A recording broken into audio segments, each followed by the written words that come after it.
हाँ, आइए देखते हैं जीवन परिचय महाकवि बिहारी का। महाकवि बिहारी का जीवन परिचय हाई स्कूल एवं इंटरमीडिएट की परीक्षाओं के लिए अत्यंत महत्वपूर्ण है और ये कई बार परीक्षाओं में आ चुका है। अब यदि इनके जीवन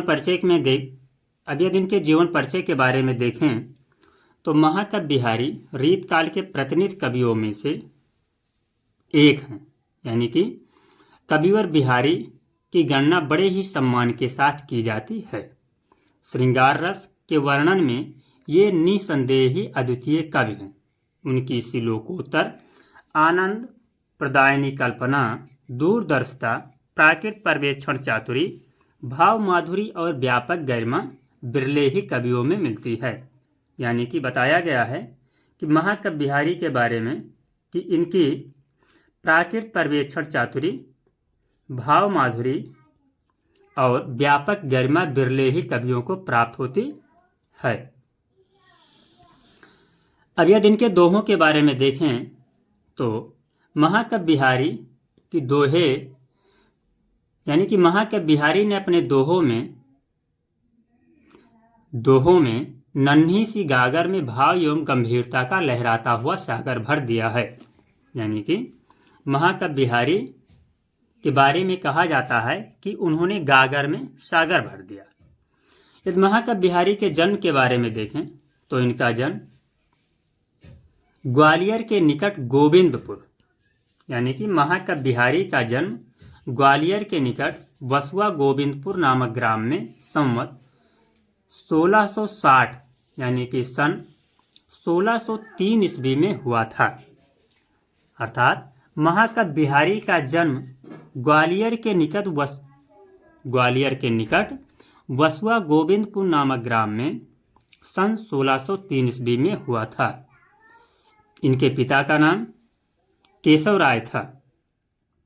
ये अपने विवाह के युवावस्था में ससुराल में रहे, यानी कि महाकवि बिहारी विवाह होने के बाद अपने युवावस्था में ससुराल में रहे।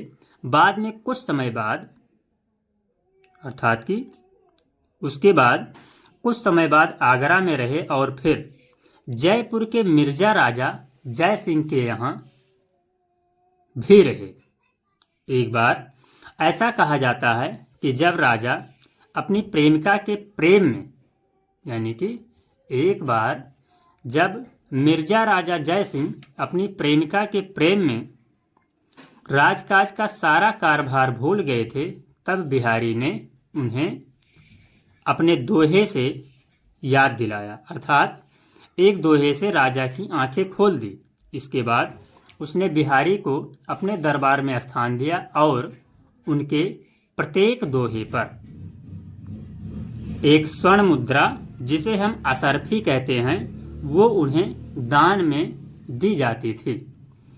अब यदि महाकवि बिहारी की रचनाओं के बारे में देखा जाए तो बिहारी की प्रसिद्धि का मुख्य आधार उनकी एकमात्र रचना है और उसका नाम है बिहारी सतसई, जिसमें 719 दोहे समाहित हैं। आगे महाकवि बिहारी ने अपने दोहों में कहा है कि उनके दोहों में संयोग श्रृंगार की विविध क्रीड़ाओं, चेष्टाओं, व्यापारों तथा हाव भाव का बहुत ही सजीव एवं आकर्षक वर्णन प्राप्त होता है। यानी कि बिहारी के दोहों में चेष्टाओं, व्यापारों तथा हाव भाव का बहुत ही सजीव एवं आकर्षक वर्णन प्राप्त होता है। बिहारी सतसई का एक एक दोहा हिंदी साहित्य के लिए एक रत्न माना जाता है।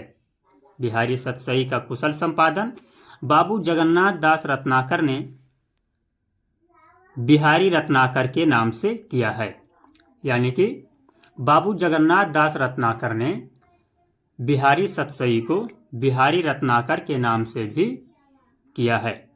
बिहारी सतसई की भाषा बड़ी ही प्रौढ़ है, प्रांजल, परिष्कृत एवं परिमार्जित है, परंतु इसमें उस समय के प्रचलित अरबी फारसी के शब्दों का प्रयोग भी किया गया है। यानी कि बिहारी ने अपनी भाषाओं में उस समय के अरबी एवं फारसी के शब्दों का भी प्रयोग किया है। बिहारी हिंदी के सर्वश्रेष्ठ मुक्तकार हैं, यानी कि कविवर बिहारी हिंदी के सर्वश्रेष्ठ मुक्तकार हैं।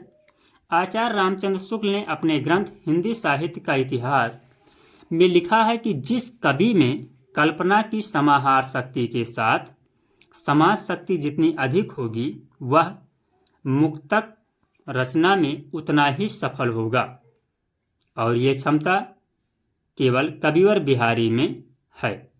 कविवर बिहारी के बारे में लिखा गया है और इनका ये दोहा अत्यंत प्रचलित है और बताया गया कि सतसैया के दोहरे ज्यों नावक के तीर, देखन में छोटे लगे घाव करे गंभीर। यदि कविवर बिहारी के निधन के बारे में देखें तो महाकवि बिहारी का निधन संवत 1720 ईस्वी यानी सन 1663 ईस्वी में हो गई थी। ये